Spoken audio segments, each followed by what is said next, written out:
आज हम एक ऐसे संघर्ष पर नजर डाल रहे हैं जिसने पूरे दुनिया को जैसे किनारे पर ला खड़ा किया है। ये कोई आम जंग नहीं है, ये है एक रिफाइनरी युद्ध और इसके झटके हम सब तक पहुंच रहे हैं। $173।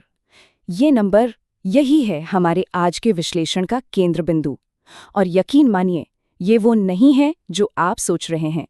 हो सकता है पेट्रोल पंप पर कीमतें स्थिर लग रही हों, लेकिन पर्दे के पीछे दुनिया के कुछ सबसे जरूरी बाजारों में तेल की असली कीमत आसमान छू रही है। और यही वो आंकड़ा है जो असल में मायने रखता है। तो सवाल ये है कि हम यहाँ तक पहुँचे कैसे? आखिर सिर्फ एक हमले ने पूरी दुनिया की एनर्जी सप्लाई को खतरे में डाल कैसे दिया?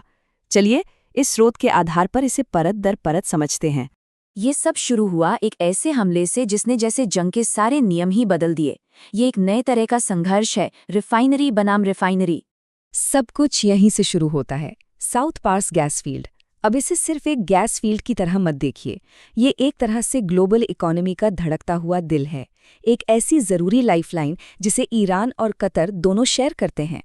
और फिर इस विश्लेषण के मुताबिक कुछ ऐसा हुआ जिसका अंदाज़ा भी नहीं था।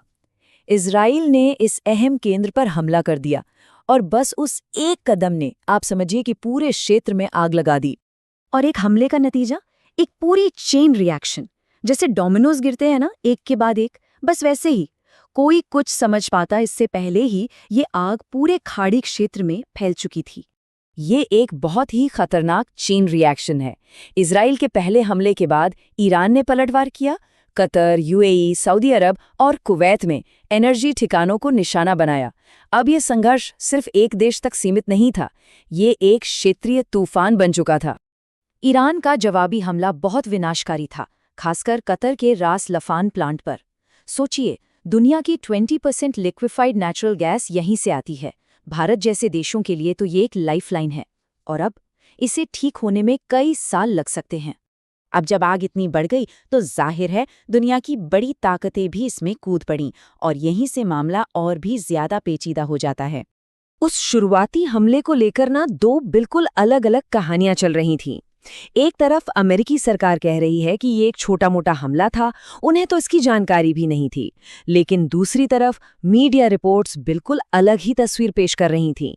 और अमेरिका में ही सरकार के इन कदमों पर सब एकमत नहीं थे। द इकोनॉमिस्ट का एक सर्वे बताता है कि 55% अमेरिकी इस जंग के खिलाफ हैं, यानी सरकार और जनता के बीच एक साफ बंटवारा दिखाई देता है। इसी बीच 12 अरब और मुस्लिम देशों की एक बैठक हुई। उन्होंने ईरान की जवाबी कार्रवाई की निंदा तो की, लेकिन इस स्रोत के मुताबिक इजराइल के शुरुआती हमले का जिक्र तक नहीं किया। ये जो खामोशी है ना, इसके भी अपने मायने हैं। तो चलिए अब बात करते हैं उस कीमत की जो हम सब चुका रहे हैं, क्योंकि यह संघर्ष सिर्फ खाड़ी तक सीमित नहीं है, इसका असर हर किसी की जेब पर पड़ रहा है।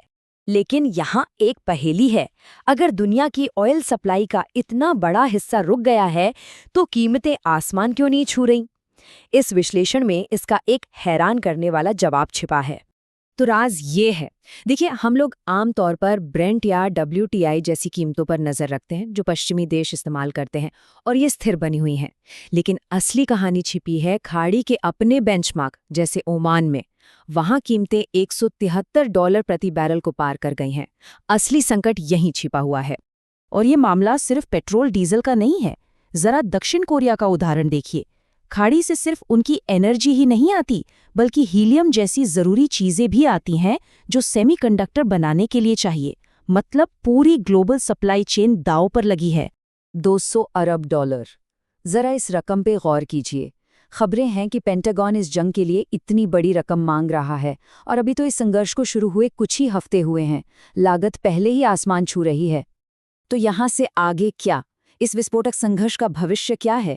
जैसे जैसे हमारा ये विश्लेषण खत्म हो रहा है, हम एक बहुत ही अनिश्चित भविष्य का सामना कर रहे हैं।